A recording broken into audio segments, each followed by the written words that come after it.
Olá, pessoal! Sejam todos muito bem-vindos aqui ao canal, tanto aos veteranos como aos calouros, né? Do último vídeo que eu gravei, na realidade, eu vejo que chegou muita gente nova. A gente tá aí com um intervalozinho bem longo entre o último vídeo, tá? Eu confesso que eu tava com muita saudade de vir aqui gravar para vocês, mas hoje, graças a Deus, eu consegui montar aqui a nossa aulinha do DIFAL, tá? A gente vai continuar aqui no nosso projeto CMS, na realidade. Recebi muitas mensagens durante esse intervalo que eu fiquei aqui sem gravar para vocês. Pessoal, professora, você esqueceu da gente, cadê o projeto CMS? E não, gente, não esqueci de vocês. E promessa é dívida, tá? Na realidade, eu fico até feliz, inclusive, de ter demorado um pouco para vir gravar essa aula do DIFAL para vocês, né? É como diz o ditado, há males que vêm para o bem. Para quem tem acompanhado aí, sabe que o DIFAL hoje é o tema, se não for um dos temas, é o mais comentado no âmbito do tributário aí, de discussões e aí aparições aí misteriosas de muita coisa nova que veio tendo. Na realidade, em termos do nosso projeto ICMS, a gente agora está aqui, né? A gente está nesse panorama. Para quem vem acompanhando as nossas aulas, sabe que nós subdividimos o projeto ICMS de acordo com a regra matriz de incidência tributária, né? Já passamos pelo aspecto subjetivo, pelo aspecto material, pelo aspecto temporal, e estamos agora no aspecto quantitativo, que a gente tinha começado a engatinhar com a primeira aula, né? Eu já queria ter gravado essa aula do DIFAL há um tempo, né? Só que eu decidi ficar aguardando aí o desdobrar dos acontecimentos, porque assim, tava todo mundo apostando que iria existir um cenário, né, que no caso os estados, né, como a gente vai ver, não poderiam cobrar o diferencial de alíquotas nesse ano, e no entanto aconteceram várias situações inusitadas, e que assim, o que é legal é que o fato de eu estar gravando essa aula só agora, eu posso trazer todos esses detalhes para vocês. E se eu tivesse gravado essa aula no final do ano passado, eu não teria, né, abrangido esses assuntos, nem estaria aqui falando desses assuntos para vocês. E também, gente, porque assim, infelizmente eu tive um problema de saúde agora recente, eu tive um problema na voz, na verdade, tive que ficar sem gravar, fiz uma cirurgia, tá com uns 18 dias mais ou menos que eu fiz essa cirurgia. Assim que eu fiquei boa, já voltei aqui para gravar para vocês, até porque a gente já tem bastante coisa para falar sobre o DIFAL. E aí agora sim eu tô retomando e vamos dar, assim, continuidade ao nosso projeto até o fim, se Deus quiser, tá? Agradeço muito as mensagens aí que eu recebi do pessoal lá no Instagram e aqui também no YouTube. Para quem não conhece a sistemática aqui do canal, esse material fica disponível no link aqui abaixo, é só você clicar e fazer o download, não só desse, como de outros também que eu posso disponibilizar, tá bom? E aí, gente, vamos começar aqui a voltar para o nosso DIFAL, né? Antes de eu começar a aula propriamente dita, eu queria falar assim para vocês que eu subdividi essa aula aqui do DIFAL a priori, em 3 partes. A aula de hoje, a gente vai fazer, na aula de hoje, uma retrospectiva. Não é a primeira vez que a gente está falando de DIFAL aqui no canal, nós já falamos em outra aula. Eu fiz sim uma introdução, eu expliquei ali os aspectos mais importantes. Mas, se até a gente que está ali pegando, está estudando a fundo o assunto, às vezes fica com dúvida, às vezes retoma esses conceitos introdutórios, imagina quem não está, né?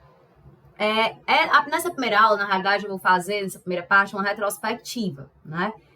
Na segunda parte, eu vou trazer para vocês as ADIs que já foram interpostas, essa questão da anterioridade da noventena, que vem sendo reclamada e alegada direto nas discussões judiciais por conta da publicação da Lei Complementar número 190, que só foi publicada em janeiro desse ano. A gente vai ver as ADIs tanto interpostas por parte dos estados, né, em defesa do fisco, como também por alguns contribuintes. Hoje mesmo, quando eu estava montando, eu trouxe o parecer do Procurador-Geral da República, gente, assim, coisas muito atuais mesmo. Eu fico até muito feliz de estar dando essa aula nesse momento, sinceramente, né? Porque a gente está aí concomitante aos acontecimentos. Inclusive, nas aulas anteriores, para quem acompanha sabe que eu sempre procuro trazer atualidades, jurisprudências, até algumas questões práticas de instruções normativas aqui do meu estado, do Ceará. Então, ela é uma aula muito voltada para advogado, para contador, para quem não é da área, para quem é estudante. Enfim, eu procuro tornar a aula bem ampla, tá? E aí, iniciando aqui essa... e a parte 3, desculpe que eu não falei. Na parte 3, gente, eu vou tentar trazer aspectos técnicos, de fato, da Lei Complementar número 190, né? Ela trouxe realmente muitas mudanças aí no aspecto subjetivo, material, espacial, enfim. E naquilo que eu consegui fazer com o máximo de segurança possível, assim, porque ainda existe uma parte muito nebulosa, como, por exemplo, no cálculo do DIFAL, muita gente ainda está muito perdida. Então, assim, tudo que eu consegui trazer com o máximo de segurança possível para passar aqui para vocês, eu vou trazer nessa parte 3 dos aspectos técnicos da lei, tá? Mas até a gente chegar lá nos aspectos técnicos da lei, é bom a gente entender o que está por trás, tá? E aí, fazendo essa retrospectiva do DIFAL, que não é novidade para quem acompanha aqui os meus vídeos, a gente sabe que o DIFAL, na realidade, ele já existe lá desde a promulgação da Constituição de 88, né? Esse DIFAL, ele não é tão novidade assim como algumas pessoas falam, né? O que a emenda constitucional 87 de 2015 trouxe foi o DIFAL para não contribuinte, mas o DIFAL para contribuinte, esse aí já existe desde a promulgação lá da Constituição de 88, né? E o que é DIFAL? Vamos relembrar. Na realidade, gente, é o seguinte, a gente sabe que o nosso ICMS, ele é o esboço, ele é o desenho torto de um IVA, né? Imposto sobre Valor Adicionado, Imposto sobre Valor Agregado, né? O que tanto se fala aí de reforma tributária. Por que ele é um imposto torto? Porque ele foi uma tentativa de um IVA com várias peculiaridades que só o Brasil tem. Como, por exemplo, a gente percebe muito que o IVA nos outros países, ele fica 100% com o estado de consumo daquela mercadoria, por exemplo, né? Daquela operação de venda de mercadoria. E aqui no Brasil, ele ficava predominantemente com o estado de origem. Né? Predominantemente, nem todas as operações. E o DIFAL, ele é uma tentativa justamente disso, de fazer uma repartição daquela receita tributária entre o estado de origem e o estado de destino. O DIFAL, ele acontece em operações interestaduais para consumidores finais, que podem ser contribuintes ou não contribuintes. Então, veja, quando eu, contribuinte, né, compro uma mercadoria de uma empresa que está situada em outro estado, eu posso ter várias finalidades para essa mercadoria. Eu posso revender. No caso da revenda, a gente não há o que se falar em DIFAL. Por quê? Porque o DIFAL, ele não está atrelado a uma operação subsequente daquela mercadoria, que é o exemplo que eu estou dando, né? Ele não vai ser para aquela mercadoria, não vai servir para uma posterior comercialização e industrialização. Então, quando a gente fala em revenda, a gente já esquece DIFAL. Ali a gente vai ter uma operação normal, né, de cotejo entre débitos e créditos. Mas eu posso comprar aquela mercadoria, eu contribuinte, para o meu consumo, para integrar o meu ativo imobilizado, por exemplo, né? A gente só tem que ter cuidado, né? Que não é o foco da aula que eu vou falar agora, mas só para a gente fazer link entre as matérias de ICMS com a questão do creditamento. Porque a gente sabe que a Lei Cangi, no seu desenho original, para quem não sabe, inclusive, ela quis sim prever, né, esse creditamento amplo de tudo aquilo, todo serviço, toda matéria-prima, tudo aquilo que fosse utilizado para a produção, por exemplo, de um determinado bem, que a empresa pudesse tomar crédito de ICMS. Posteriormente, os estados e o STF, aí, nessa briga constante que existe em diversos temas, não só nesse, é que foram restringindo os créditos. Então, hoje, por exemplo, para os bens aí de uso e consumo, as empresas só podem tomar crédito a partir de 1º de janeiro de 2033. E só Deus sabe se quando chegar a 2033 vão poder, né? Porque há anos que isso vem sendo postergado. O próprio crédito do ativo imobilizado, ele sofre uma série de restrições, né? Tem um mecanismo todo diferente para poder haver realmente essa tomada de crédito.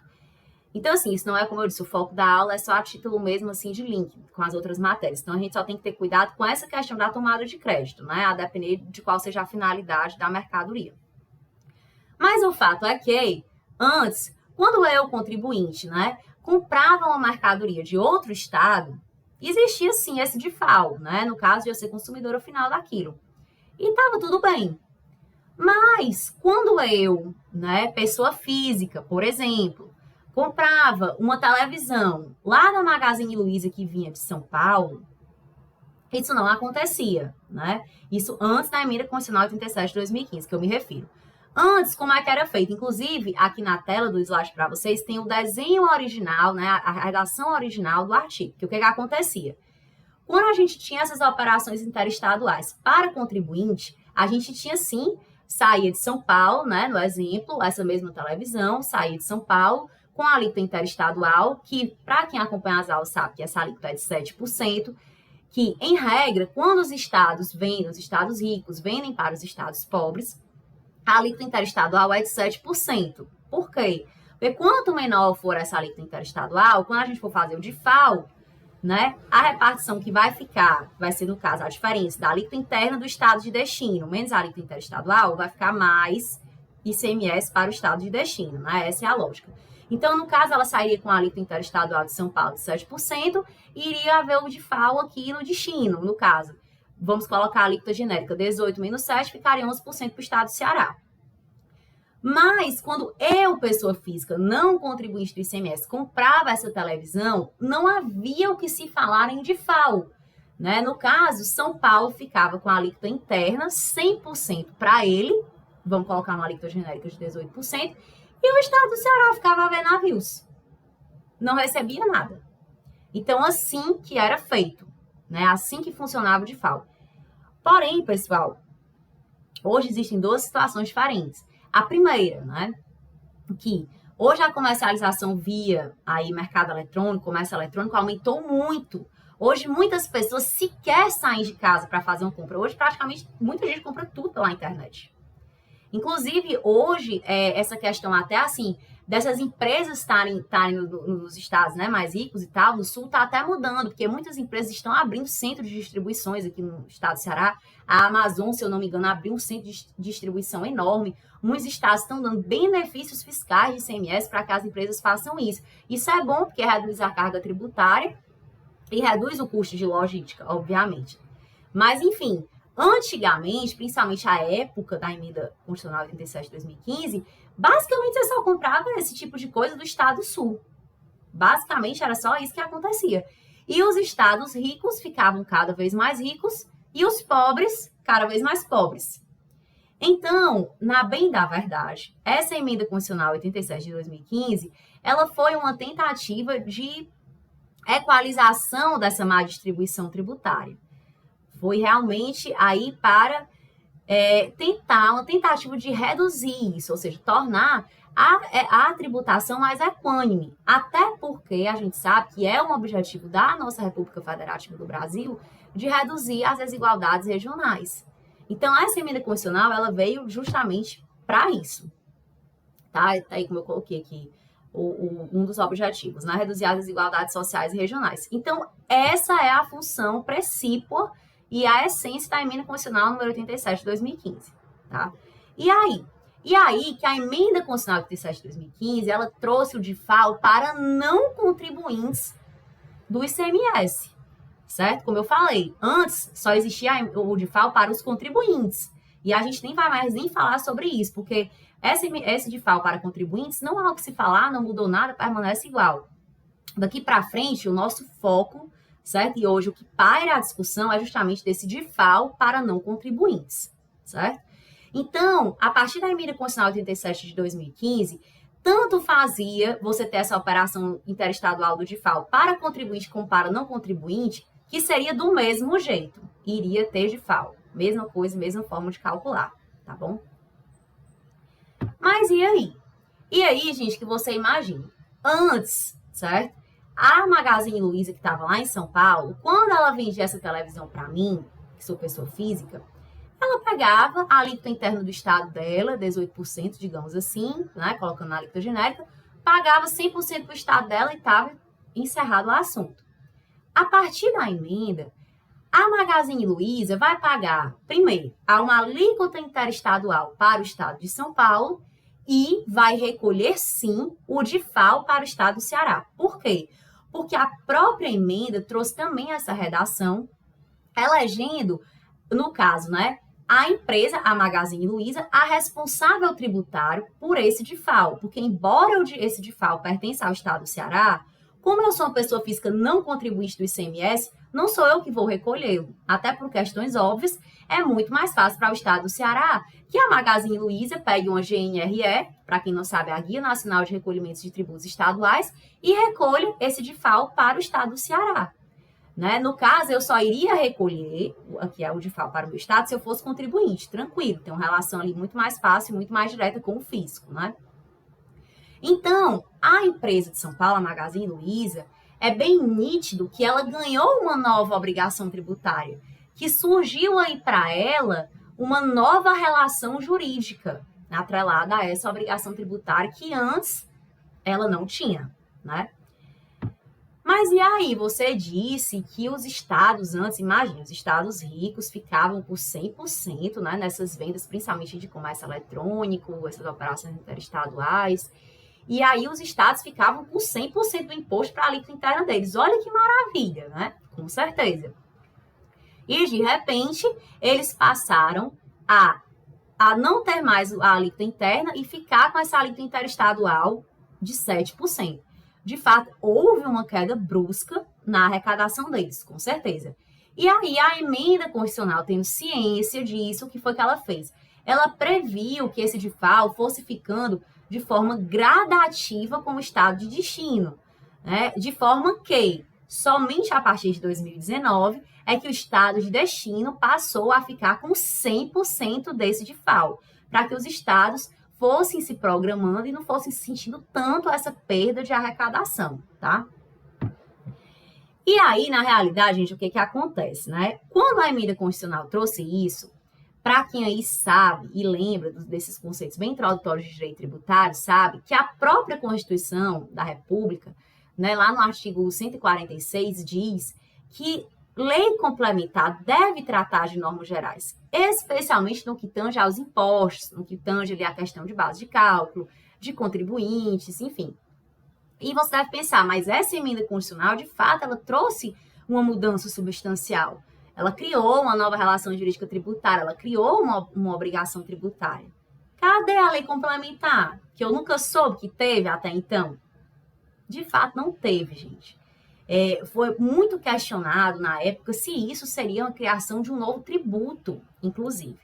E muitos estados, né, olharam para os contribuintes, para a sociedade, de forma geral, e disseram, não houve não. Veja, antigamente, São Paulo ficava com 18% a alíquota interna dele. Mas agora, São Paulo fica com 7%. Quando chega lá no estado do Ceará, presumindo que seja a mesma alíquota genérica para aquele produto, o Ceará pega 18 menos 7, fica com 11. Se você pegar 11 daqui e 7 daqui, 18% é a mesma alíquota. Não houve aumento de carga tributária. Então, tá tudo tranquilo, tá de boa, como dizem, né? Não, nem se preocupe que vai continuar a mesma coisa. Só, pessoal, que assim, primeiro ponto, tratando-se de ICMS, a gente sabe que existem diversas peculiaridades aí no meio do caminho. O ICMS é um imposto de maior guerra fiscal hoje. Muitos estados dando, inclusive, benefícios fiscais à revelia do próprio CONFAZ, tendo aproveitamento de créditos de forma errada. E mesmo aqueles benefícios fiscais que são dados de forma correta, a tributação varia muito de um estado para o outro. Então, digamos que São Paulo tivesse um benefício fiscal, uma redução de base de cálculo para esse tipo de produto. E, de repente, você chegando agora com o DIFAL, você vai ter, sim, um aumento de carga tributária. Então, assim, como a tributação muda muito e podem acontecer muitas coisas no meio do caminho, essa questão de que não muda nada é falaciosa. Pode ser que não mude, se você tiver com tudo ali, temperatura e pressão do mesmo jeito. Mas falando em ICMS é difícil. Então, assim, pode mudar bastante essa questão da carga tributária, certo? Bom, gente, e aí, resumindo, né? Então ficou nessa, dos estados com essa falácia, como eu já disse, e o tempo foi passando, e nada de lei complementar, né? E aí, o que acontece, né? Afinal, qual foi o instrumento que passou a regular essa sistemática do DIFAL? Já que, como eu já antecipei, a lei complementar não veio. E aí, gente, que os estados, baseados nesse argumento que eu acabei de dizer, eles editaram o convênio número 93 no próprio ano de 2015, que foi no ano da emenda, e de lá para cá, afora esse convênio, eles também editaram leis estaduais sem antes mesmo haver essa lei complementar, e começaram a cobrar o DIFAL aí goela abaixo, né, como diz o outro. Muitas pessoas entraram, sim, com ADIs, né, ações diretas de inconstitucionalidade no STF, mas, como vocês sabem, o nosso Supremo, infelizmente, ele é muito moroso, ele, de fato, não acompanha, muitas das vezes, as demandas judiciais, nem que elas sejam muito urgentes. Assim, a sorte, entre aspas, foi realmente essa questão da pandemia que veio essa situação do plenário virtual. E a sorte, entre aspas, por quê? Porque muitas pessoas também criticaram muitos julgamentos que aconteceram no plenário virtual. Mas, enfim. Então, é o seguinte, muitas pessoas se sentiram insatisfeitas, lesadas, realmente defendiam que devesse existir essa lei complementar, mas o fato é que o tempo foi passando, todos esses anos passaram e a lei complementar não veio, certo? Até que no ano passado, em final de fevereiro do ano passado, nós tivemos aí esse julgamento com sede de repercussão geral, que foi o tema 1093. Nós tivemos o julgamento de um recurso extraordinário e da ADI 5469, se eu não me engano. E aí, finalmente, o STF se posicionou quanto a essa situação do DIFAL. Gente, é o seguinte, é um documento, eu vou até deixar aqui na descrição do vídeo também para vocês baixarem, o tema 1093, de 200 páginas. Realmente foi uma votação difícil, não foi uma maioria grande aí, foi uma maioria apertada que teve. Eu trouxe esse trecho do voto do ministro Dias Toffoli porque foi o voto que realmente se saiu vencedor e foi a tese vencedora. Mas, assim, muitas posições divergentes, certo? Eu trouxe esse, né, porque o que, enfim, é o que importa para a gente fazer aqui a análise. E aí, na realidade, né, eu vou ler aqui com vocês esse trecho do voto dele, que é muito elucidativo, porque ele diz: comparando esses dispositivos com as suas versões originais, que foi aquela versão que eu trouxe logo no início da aula, chega-se à conclusão de que, nas operações e prestações interestaduais com consumidor final não contribuinte do ICMS, o remetente, que desse remetente a gente está dando como exemplo o da Magazine Luiza, né? Passou com a emenda constitucional número 87 de 2015 a ter mais uma obrigação tributária. Com efeito, antes dessa emenda, ele apenas possuía, em casos assim, relação jurídico-tributária com o estado dele de origem, que no caso era São Paulo, a quem era devido integralmente o ICMS, segundo a alíquota interna lá de São Paulo. Com a emenda, o mesmo sujeito passivo passou a ter duas relações jurídicas, uma com o estado dele de origem, que era São Paulo, para o qual deve recolher agora com base na alíquota interestadual de 7%, e a outra, no caso de destinatário não contribuinte, do imposto com o estado de destino, que no caso é aqui do Ceará, para o qual ele deve recolher o quê? O DIFAL, que é a diferença entre a alíquota interna do estado de destino e a alíquota interestadual. Então, gente, basicamente o STF consolidou, sim, esse posicionamento de que a emenda constitucional 87 de 2015 criou, sim, uma nova relação jurídica, que ela trouxe uma substancial, como eu deixei aí grifado, alteração na sujeição ativa da obrigação tributária. E que, no caso, de fato, né, que o ICMS incidente nessas operações, que antes era devido totalmente ao estado de origem, passou a ser dividido entre dois sujeitos ativos, certo? E aí, alguns trechos do próprio tema 1093 são muito interessantes porque eles fazem uma indagação, né? Quando eles dizem, então, assim, com essa situação cristalizada, eles fazem a pergunta: a sistemática introduzida pela emenda constitucional 87 de 2015 exauriu a regra matriz de incidência do tributo, prescindindo da exigência constitucional de veiculação da matéria via lei complementar? E aí ele fala: a resposta é desenganadamente negativa.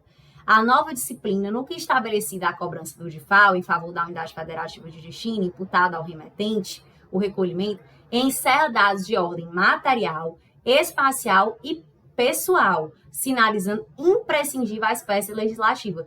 Gente, um dos aspectos importantíssimos que nós estamos tratando agora no nosso projeto de CMS. Assim, eu particularmente concordo com esse entendimento. Assim, para mim não resta dúvidas de que a espécie legislativa correta a tratar do assunto seria uma lei complementar. Só, gente, que como eu disse, o STF é moroso. Infelizmente, ele não acompanha essas demandas que são necessárias, né? Inclusive, aqui, rapidamente, esse slide fala dessa questão do artigo 146, que pede a lei complementar para esses assuntos, tá? E aí, como eu estava dizendo, E aí, o que acontece? Como o STF não acompanha essas demandas que são muito importantes, no caso aqui do tributário, para essa questão do DIFAL, muita coisa acontece durante essa morosidade dele. Os estados, de um lado, como a gente viu, por uma necessidade realmente de equalização aí dessa má distribuição tributária, dessa necessidade de justiça tributária, precisando cobrar esse DIFAL, e nada de lei complementar vir pelo Congresso Nacional. Então, os estados, antes mesmo dessa lei complementar nascer, começaram a fazer suas leis estaduais que foram tratando essas peculiaridades locais como se o convênio fosse a norma geral, digamos assim, né? E o STF, de fato, somente em 2021 é que traz realmente explanado dessa forma e positiva que, de fato, necessita de lei complementar. E aí o STF fala uma coisa muito importante com relação a esse convênio que eu acabei de falar, que ele diz: a quadra indica terem os estados do Distrito Federal se antecipado quando não poderiam fazê-lo, incorrendo em duplo vício formal. Primeiro, de usurpação de competência da União, pela competência concorrente, né, a qual cabe editar a norma geral nacional sobre o tema, e inadequação do instrumento, o convênio. E aí, gente, na realidade, para aquele caso concreto dessa demanda dessa ADI, que foi a que foi julgada e tal, os impetrantes, o que é que, na verdade, eles estavam requerendo, né? Eles estavam requerendo que lhes seja assegurado o direito de, sem ficarem sujeitos à imposição de qualquer sanção, penalidade, restrição ou limitação de direitos, não recolher ao Distrito Federal o ICMS correspondente ao DIFAL, com as mercadorias vendidas a consumidores finais não contribuintes do imposto localizado nessa unidade federada, enquanto não for editada a lei complementar, disciplinando, né, a emenda constitucional 87, e a lei estadual dispondo sobre o tributo em conformidade com a lei complementar, observadas as anterioridades geral e nonagesimal. Essa partezinha a gente vai entrar na parte 2, para essa questão da observância dos princípios, né, que vai ser a próxima aula. E aí, afinal, pois é, professor, você diz que o Supremo realmente cristalizou esse entendimento, que necessita de lei complementar, mas e aí? E na prática, como é que ficou? A partir de quando essa decisão passa a valer, né? E aí, gente, que como a gente viu, as leis estaduais que já existiam, o Supremo não as declarou inconstitucionais. Porém, contudo, todavia, entretanto, ele disse que elas passariam a ter eficácia após a edição da lei complementar. Como se elas ficassem... o que ele fez na prática, na realidade, foi dar um prazo para que o Congresso editasse a lei, a aprovasse e a publicasse. Para a partir daí, né, o DIFAL poder ser cobrado de forma correta. Então, ele deu realmente essa modulação dos efeitos, a declaração de inconstitucionalidade, e colocou a partir do exercício financeiro subsequente à conclusão desse primeiro julgamento e ressalvou as ações judiciais que estavam em curso. Inclusive, essas ações judiciais que estavam em curso, eu trouxe até esse slide para mostrar para vocês que a melhor compreensão para essa expressão das ações judiciais que estavam em curso seria até a data do julgamento conjunto do recurso extraordinário, como eu falei para vocês, e da ADI 5469. Isso aqui é uma coisa mais assim, em termos de processo judicial, né, para quem é advogado. E aí, gente, é o seguinte, com relação a essa modulação, assim, as modulações do Supremo, de modo geral, venham visto, assim, antes de fazer essa aula, gravar essa aula para vocês, eu assisti a muita coisa, assisti a argumentos do FISC, assisti a argumentos dos contribuintes. E, assim, eu não posso deixar de concordar com muitos advogados quando alegam que realmente essa modulação de efeitos do Supremo, ela é muito a favor do fisco. Quando é algo que favorece ao fisco, eles não modulam, como se assim, o para trás que você pode cobrar, cobre. Mas quando é contra o fisco, que o contribuinte poderia se ressarcir, né, no caso dessa questão do DIFAL, como se o contribuinte pudesse ressarcir no período para trás, que coubesse a ele, já pensou, se todos eles fossem impedir o diferencial de alíquotas? Aí o fisco vai dar uma modulação para frente. É aquele famoso levou, né, ganhou, mas não levou. Torcer para frente para ver como é que vai ser. Não é assim. Muitas teses, realmente, muitos julgamentos têm sido apoiados, essa questão da modulação de efeitos, nessas situações. Obviamente que não são todos, mas há uma predominância, né? De, assim, argumentos muito consequencialistas do STF, muito econômicos. Essa minha decisão aqui, ele só falta falar isso. É baseado que se eu fizer isso, vai quebrar os estados, vai quebrar a União, enfim. Então, assim, é muito pautado nisso. E críticas também com relação a essas ações judiciais em curso. O que acontece? Muitos contribuintes ao longo do tempo entraram com ações, entraram com medidas de segurança, receberam liminares e não estavam pagando de FAO. Então, assim, eles realmente deram esse passo e se resguardaram. Mas é aquele contribuinte que aguardou a boa-fé do STF, que aguardou, que sentiu segurança, não, eu vou confiar na decisão do STF. Esse contribuinte, ele está prejudicado, com toda certeza, assim. É um tipo de ação que privilegia quem entrou. Um tipo de decisão, na realidade, que privilegia quem entrou com a ação. Então, assim, muitas pessoas defendem que tem um certo grau de injustiça e de insegurança. Até porque o STF teve essa decisão, né? Muitos sites, eu, inclusive, lá no Instagram da Emnace, porque, assim, o ano foi acabando, a lei não era aprovada. Só para vocês terem ideia, eu vou dar até aqui um spoiler da nossa próxima aula. O projeto de lei aí da Lei Complementar 190 só foi aprovado no dia 20 de dezembro. Então, muitas pessoas já nem estavam apostando de fato, muitas notícias saíram, os estados não vão poder cobrar o DIFAL a partir de 2022. E ainda, gente, de quebra, o projeto de lei é aprovado em 20 de dezembro e a lei é publicada no dia 4 de janeiro desse ano. E aí, gente, está um verdadeiro caos do DIFAL por conta disso. Muitos estados já querendo cobrar desde janeiro, outros a partir da anterioridade do 90º.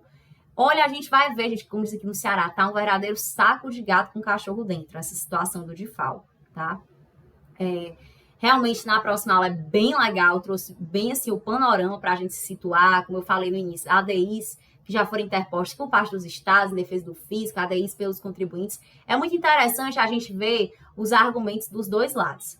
Mas o fato é que, infelizmente, essa publicação foi extemporânea e isso está gerando uma longa e acalorada discussão, tá bom? Então, sem dar mais spoilers, até a próxima aula e um beijo e abraço para vocês.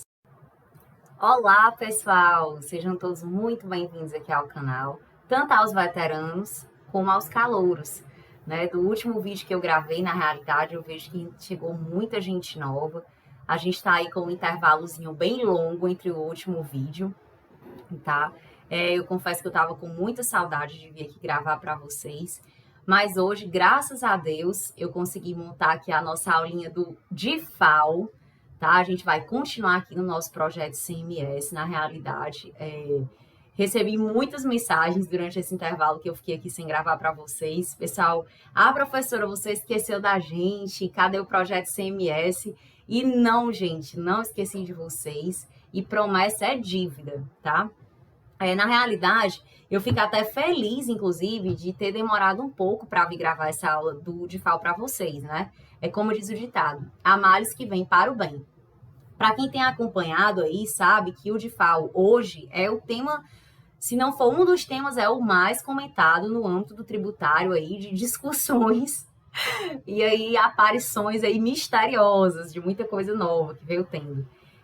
Na realidade, em termos do nosso projeto ICMS, a gente agora está aqui, né? A gente está nesse panorama. Para quem vem acompanhando as nossas aulas, sabe que nós subdividimos o projeto ICMS de acordo com a regra matriz de incidência tributária, né? Já passamos pelo aspecto subjetivo, pelo aspecto material, pelo aspecto temporal e estamos agora no aspecto quantitativo, que a gente tinha começado a engatinhar com a primeira aula, né? Eu já queria ter gravado essa aula do DIFAL há um tempo, né? Só que eu decidi ficar aguardando aí o desdobrar dos acontecimentos, porque assim, tava todo mundo apostando que iria existir um cenário, né? Que no caso os estados, né? Como a gente vai ver, não poderiam cobrar o diferencial de alíquotas nesse ano. E, no entanto, aconteceram várias situações inusitadas e que, assim, o que é legal é que o fato de eu estar gravando essa aula só agora, eu posso trazer todos esses detalhes para vocês. E se eu tivesse gravado essa aula no final do ano passado, eu não teria, né, abrangido esses assuntos, nem estaria aqui falando desses assuntos para vocês. E também, gente, porque assim, infelizmente eu tive um problema de saúde agora recente, eu tive um problema na voz, na verdade, tive que ficar sem gravar, fiz uma cirurgia, tá com uns 18 dias mais ou menos que eu fiz essa cirurgia. Assim que eu fiquei boa, já voltei aqui para gravar para vocês, até porque a gente já tem bastante coisa para falar sobre o GIFAL. E aí agora sim eu tô retomando e vamos dar assim continuidade ao nosso projeto até o fim, se Deus quiser, tá? Agradeço muito as mensagens aí que eu recebi do pessoal lá no Instagram e aqui também no YouTube. Para quem não conhece a sistemática aqui do canal, esse material fica disponível no link aqui abaixo, é só você clicar e fazer o download, não só desse, como de outros também que eu posso disponibilizar, tá bom? E aí, gente, vamos começar aqui a voltar para o nosso GIFAL, né? Antes de eu começar a aula propriamente dita, eu queria falar assim para vocês que eu subdividi essa aula aqui do GIFAL a priori, em 3 partes. A aula de hoje, a gente vai fazer, na aula de hoje, uma retrospectiva. Não é a primeira vez que a gente está falando de GIFAL aqui no canal, nós já falamos em outra aula. Eu fiz sim uma introdução, eu expliquei ali os aspectos mais importantes. Mas, se até a gente que está ali pegando, está estudando a fundo o assunto, às vezes fica com dúvida, às vezes retoma esses conceitos introdutórios, imagina quem não está, né?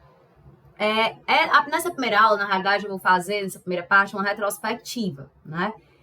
Na segunda parte, eu vou trazer para vocês as ADIs que já foram interpostas, essa questão da anterioridade da noventena, que vem sendo reclamada e alegada direto nas discussões judiciais por conta da publicação da Lei Complementar número 190, que só foi publicada em janeiro desse ano. A gente vai ver as ADIs tanto interpostas por parte dos estados, né, em defesa do fisco, como também por alguns contribuintes. Hoje mesmo, quando eu estava montando, eu trouxe o parecer do Procurador-Geral da República, gente, assim, coisas muito atuais mesmo. Eu fico até muito feliz de estar dando essa aula nesse momento, sinceramente, né? Porque a gente está aí concomitante aos acontecimentos. Inclusive, nas aulas anteriores, para quem acompanha sabe que eu sempre procuro trazer atualidades, jurisprudências, até algumas questões práticas de instruções normativas aqui do meu estado, do Ceará. Então, ela é uma aula muito voltada para advogado, para contador, para quem não é da área, para quem é estudante. Enfim, eu procuro tornar a aula bem ampla, tá? E aí, iniciando aqui essa... e a parte 3, desculpe que eu não falei. Na parte 3, gente, eu vou tentar trazer aspectos técnicos, de fato, da Lei Complementar número 190, né? Ela trouxe realmente muitas mudanças aí no aspecto subjetivo, material, espacial, enfim. E naquilo que eu consegui fazer com o máximo de segurança possível, assim, porque ainda existe uma parte muito nebulosa, como, por exemplo, no cálculo do DIFAL. Muita gente ainda está muito perdida. Então, assim, tudo que eu consegui trazer com o máximo de segurança possível para passar aqui para vocês, eu vou trazer nessa parte 3 dos aspectos técnicos da lei, tá? Mas até a gente chegar lá nos aspectos técnicos da lei, é bom a gente entender o que está por trás, tá? E aí, fazendo essa retrospectiva do DIFAL, que não é novidade para quem acompanha aqui os meus vídeos, a gente sabe que o DIFAL, na realidade, ele já existe lá desde a promulgação da Constituição de 88, né? Esse DIFAL, ele não é tão novidade assim como algumas pessoas falam, né? O que a emenda constitucional 87 de 2015 trouxe foi o DIFAL para não contribuinte, mas o DIFAL para contribuinte, esse aí já existe desde a promulgação lá da Constituição de 88, né? E o que é DIFAL? Vamos relembrar. Na realidade, gente, é o seguinte, a gente sabe que o nosso ICMS, ele é o esboço, ele é o desenho torto de um IVA, né? Imposto sobre Valor Adicionado, Imposto sobre Valor Agregado, né? O que tanto se fala aí de reforma tributária.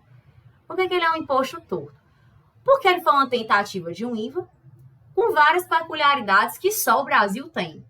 Como, por exemplo, a gente percebe muito que o IVA nos outros países, ele fica 100% com o estado de consumo daquela mercadoria, por exemplo, né? Daquela operação de venda de mercadoria.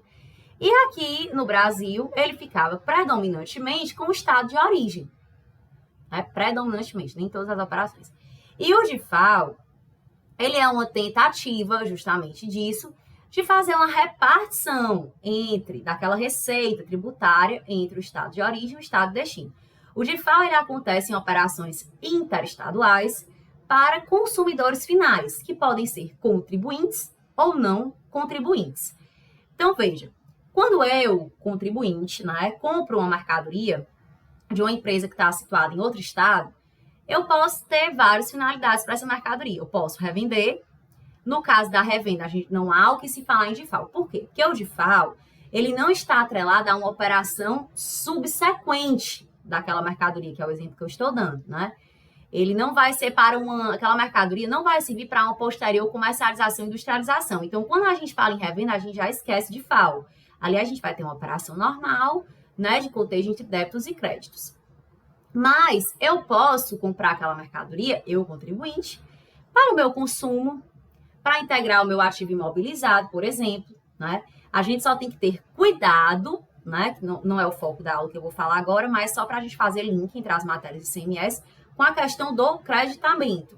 Porque a gente sabe que a Lei Cangi, no seu desenho original, para quem não sabe, inclusive, ela quis sim prever, né, esse creditamento amplo de tudo aquilo, todo o serviço, toda a matéria-prima, tudo aquilo que fosse utilizado para a produção, por exemplo, de um determinado bem, que a empresa pudesse tomar crédito de ICMS. Posteriormente, os estados e o STF, aí, nessa briga constante que existe em diversos temas, não só nesse, é que foram restringindo os créditos. Então, hoje, por exemplo, para os bens aí de uso e consumo, as empresas só podem tomar crédito a partir de 1º de janeiro de 2033.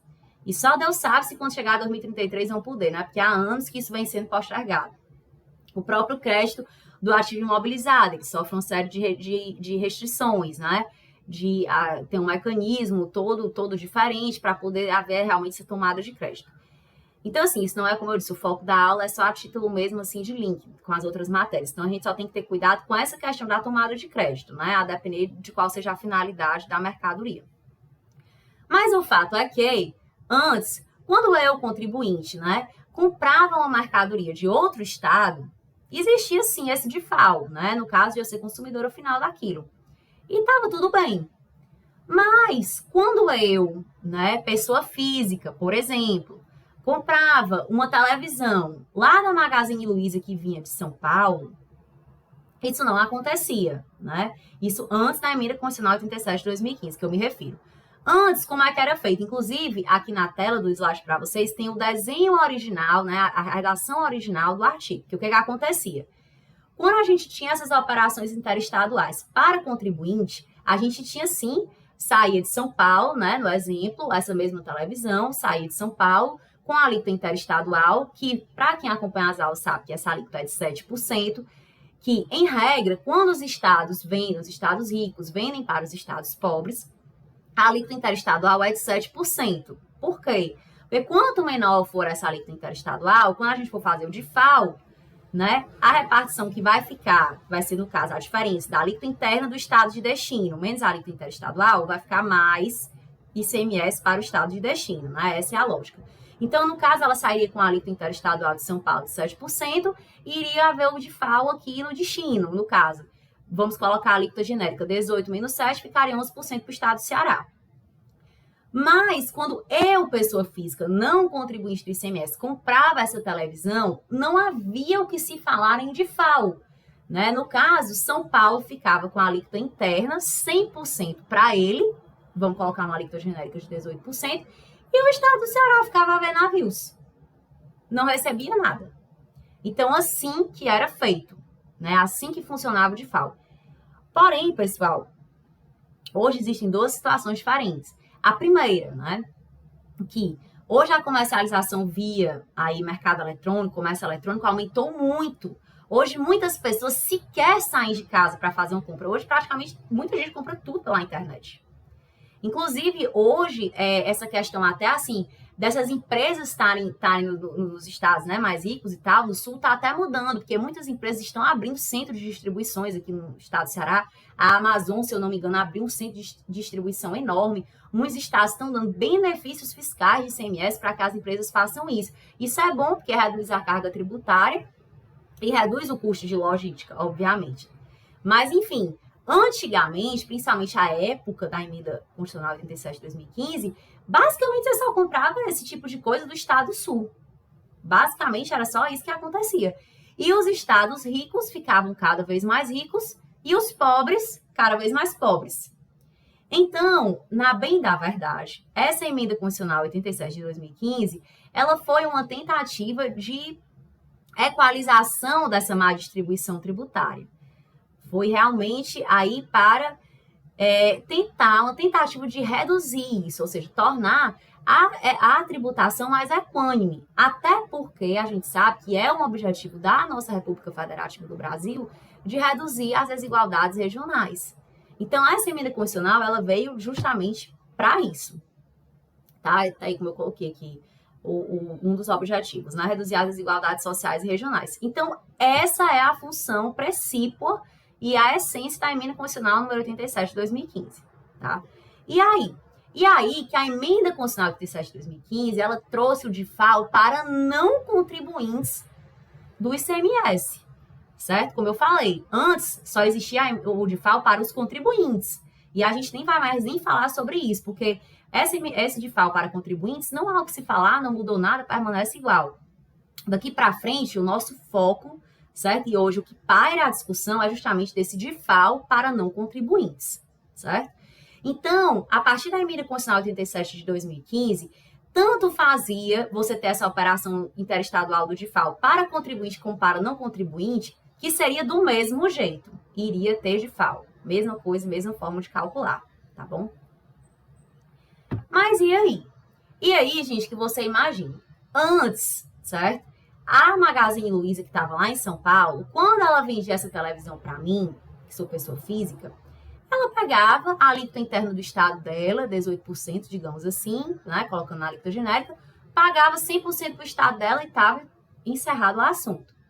A partir da emenda, a Magazine Luiza vai pagar, primeiro, uma alíquota interestadual para o estado de São Paulo e vai recolher, sim, o DIFAL para o estado do Ceará. Por quê? Porque a própria emenda trouxe também essa redação, elegendo, no caso, né, a empresa, a Magazine Luiza, a responsável tributário por esse DIFAL. Porque, embora esse DIFAL pertença ao estado do Ceará, como eu sou uma pessoa física não contribuinte do ICMS, não sou eu que vou recolhê-lo. Até por questões óbvias, é muito mais fácil para o estado do Ceará que a Magazine Luiza pegue uma GNRE, para quem não sabe, a Guia Nacional de Recolhimentos de Tributos Estaduais, e recolha esse DIFAL para o estado do Ceará. Né? No caso, eu só iria recolher, que é o DIFAL para o meu estado, se eu fosse contribuinte, tranquilo. Tem uma relação ali muito mais fácil, muito mais direta com o fisco, né? Então, a empresa de São Paulo, a Magazine Luiza, é bem nítido que ela ganhou uma nova obrigação tributária, que surgiu aí para ela uma nova relação jurídica atrelada a essa obrigação tributária que antes ela não tinha, né? Mas e aí, você disse que os estados antes, imagina, os estados ricos ficavam por 100%, né, nessas vendas, principalmente de comércio eletrônico, essas operações interestaduais, e aí os estados ficavam com 100% do imposto para a alíquota interna deles. Olha que maravilha, né? Com certeza. E, de repente, eles passaram a não ter mais a alíquota interna e ficar com essa alíquota interestadual de 7%. De fato, houve uma queda brusca na arrecadação deles, com certeza. E aí, a emenda constitucional, tendo ciência disso, o que foi que ela fez? Ela previu que esse DIFAL fosse ficando de forma gradativa com o estado de destino, né? De forma que, somente a partir de 2019, é que o estado de destino passou a ficar com 100% desse DIFAL, para que os estados fossem se programando e não fossem sentindo tanto essa perda de arrecadação, tá?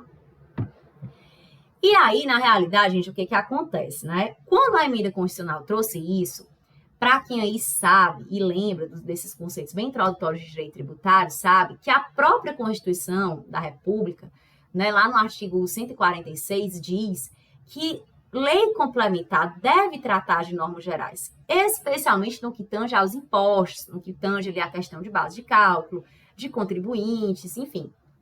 E você deve pensar, mas essa emenda constitucional, de fato, ela trouxe uma mudança substancial. Ela criou uma nova relação jurídica tributária, ela criou uma obrigação tributária. Cadê a lei complementar? Que eu nunca soube que teve até então. De fato, não teve, gente. Foi muito questionado na época se isso seria uma criação de um novo tributo, inclusive. E muitos estados, né, olharam para os contribuintes, para a sociedade, de forma geral, e disseram, não houve não. Veja, antigamente, São Paulo ficava com 18% a alíquota interna dele. Mas agora, São Paulo fica com 7%. Quando chega lá no estado do Ceará, presumindo que seja a mesma alíquota genérica para aquele produto, o Ceará pega 18 menos 7, fica com 11. Se você pegar 11 daqui e 7 daqui, 18% é a mesma alíquota. Não houve aumento de carga tributária. Então, tá tudo tranquilo, tá de boa, como dizem, né? Não, nem se preocupe que vai continuar a mesma coisa. Só, pessoal, que assim, primeiro ponto, tratando-se de ICMS, a gente sabe que existem diversas peculiaridades aí no meio do caminho. O ICMS é um imposto de maior guerra fiscal hoje. Muitos estados dando, inclusive, benefícios fiscais à revelia do próprio CONFAZ, tendo aproveitamento de créditos de forma errada. E mesmo aqueles benefícios fiscais que são dados de forma correta, a tributação varia muito de um estado para o outro. Então, digamos que São Paulo tivesse um benefício fiscal, uma redução de base de cálculo para esse tipo de produto. E, de repente, você chegando agora com o DIFAL, você vai ter, sim, um aumento de carga tributária. Então, assim, como a tributação muda muito e podem acontecer muitas coisas no meio do caminho, essa questão de que não muda nada é falaciosa. Pode ser que não mude, se você tiver com tudo ali, temperatura e pressão do mesmo jeito. Mas falando em ICMS é difícil. Então, assim, pode mudar bastante essa questão da carga tributária, certo? Bom, gente, e aí, resumindo, né? Então ficou nessa, dos estados com essa falácia, como eu já disse, e o tempo foi passando, e nada de lei complementar, né? E aí, o que acontece, né? Afinal, qual foi o instrumento que passou a regular essa sistemática do DIFAL? Já que, como eu já antecipei, a lei complementar não veio.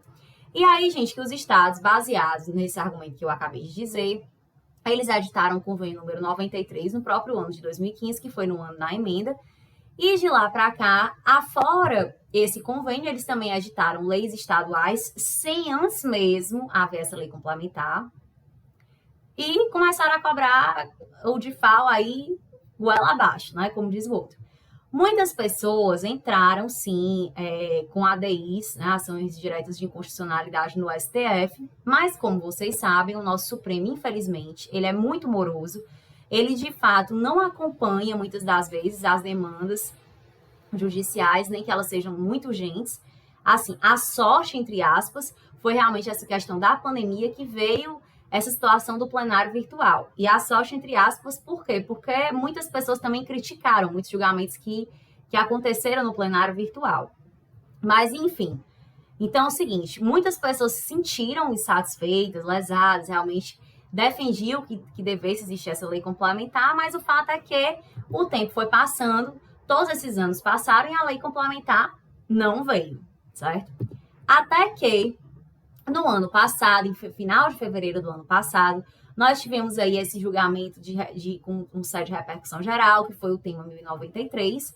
Nós tivemos o julgamento de um recurso extraordinário e da ADI 5469, se eu não me engano.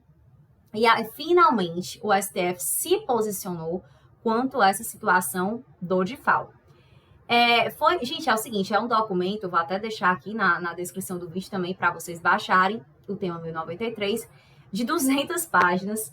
Realmente foi uma votação difícil, não foi uma maioria grande aí, foi uma maioria apertada que teve.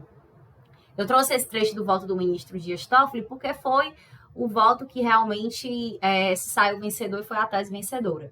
Mas, assim, muitas posições divergentes, certo? Eu trouxe esse, né, porque o que, enfim, é o que importa para a gente fazer aqui a análise. E aí, na realidade, né, eu vou ler aqui com vocês esse trecho do voto dele, que é muito elucidativo, que ele diz: comparando esses dispositivos com as suas versões originais, que foi aquela versão que eu trouxe logo no início da aula, chega-se à conclusão de que, nas operações e prestações interestaduais com consumidor final não contribuinte do ICMS, o remetente, que desse remetente a gente está dando como exemplo o da Magazine Luiza, né? Passou com a emenda constitucional número 87 de 2015 a ter mais uma obrigação tributária. Com efeito, antes dessa emenda, ele apenas possuía, em casos assim, relação jurídico-tributária com o estado dele de origem, que no caso era São Paulo, a quem era devido integralmente o ICMS, segundo a alíquota interna lá de São Paulo. Com a emenda, o mesmo sujeito passivo passou a ter duas relações jurídicas, uma com o estado dele de origem, que era São Paulo, para o qual deve recolher agora com base na alíquota interestadual de 7%, e a outra, no caso de destinatário no contribuinte do imposto com o estado de destino, que no caso é aqui do Ceará, para o qual ele deve recolher o quê? O DIFAL, que é a diferença entre a alíquota interna do estado de destino e a alíquota interestadual. Então, gente, basicamente o STF consolidou, sim, esse posicionamento de que a Emenda Constitucional 87 de 2015 criou, sim, uma nova relação jurídica, que ela trouxe uma substancial, como eu deixei aí grifado, alteração na sujeição ativa da obrigação tributária. E que, no caso, de fato, né, o ICMS incidente nessas operações, que antes era devido totalmente ao estado de origem, passou a ser dividido entre dois sujeitos ativos, certo? E aí, alguns trechos do próprio tema 1093 são muito interessantes porque eles fazem uma indagação, né? Quando eles dizem assim, com essa situação cristalizada, eles fazem a pergunta. A sistemática introduzida pela Emenda Constitucional 87 de 2015 exauriu a regra matriz de incidência do tributo, prescindindo da exigência constitucional de veiculação da matéria via lei complementar? E aí ele fala, a resposta é desenganadamente negativa. A nova disciplina, no que estabelecida a cobrança do DIFAL em favor da unidade federativa de destino imputada ao remetente, o recolhimento, encerra dados de ordem material, espacial e pessoal, sinalizando imprescindível a espécie legislativa.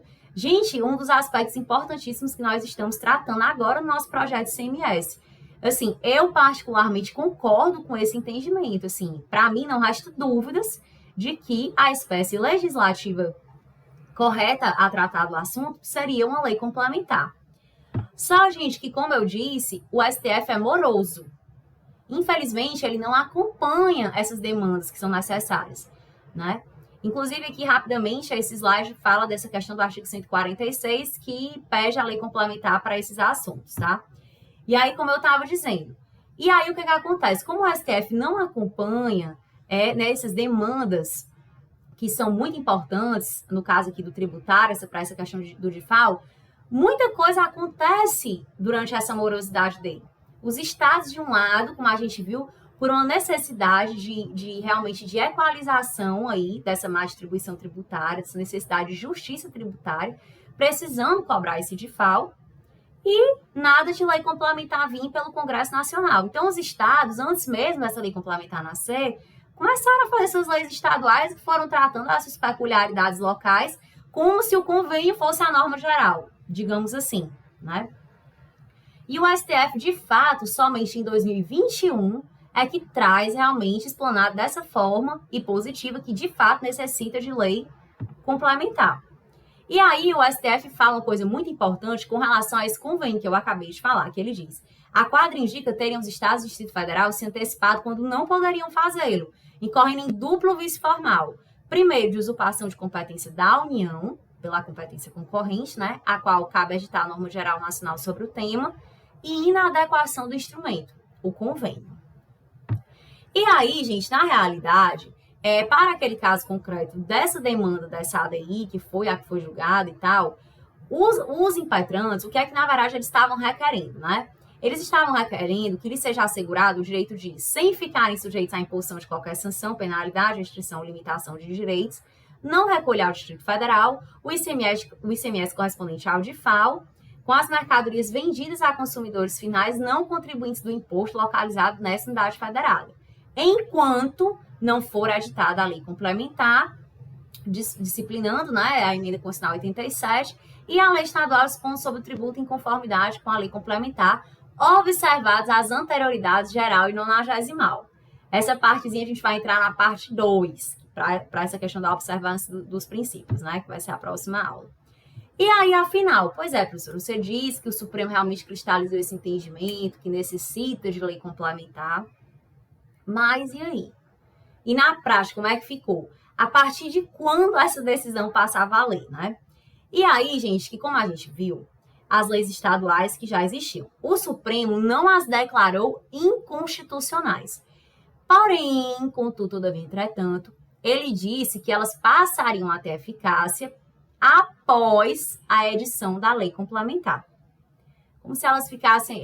o que ele fez na prática, na realidade, foi dar um prazo para que o Congresso editasse a lei, aprovasse e a publicasse. Para a partir daí, né, o DIFAL poder ser cobrado de forma correta. Então, ele deu realmente essa modulação dos efeitos, a declaração de inconstitucionalidade, e colocou, a partir do exercício financeiro subsequente à conclusão desse primeiro julgamento, e ressalvou as ações judiciais que estavam em curso.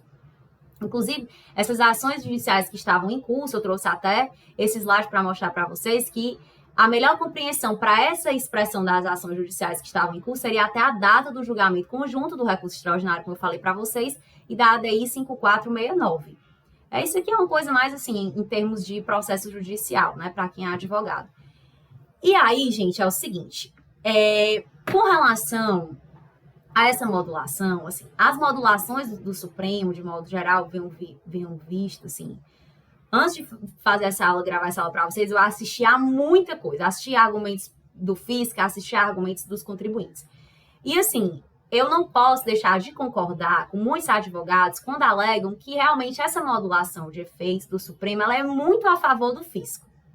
Quando é algo que favorece ao fisco, eles não modulam, como se assim, o para trás que você pode cobrar, cobre.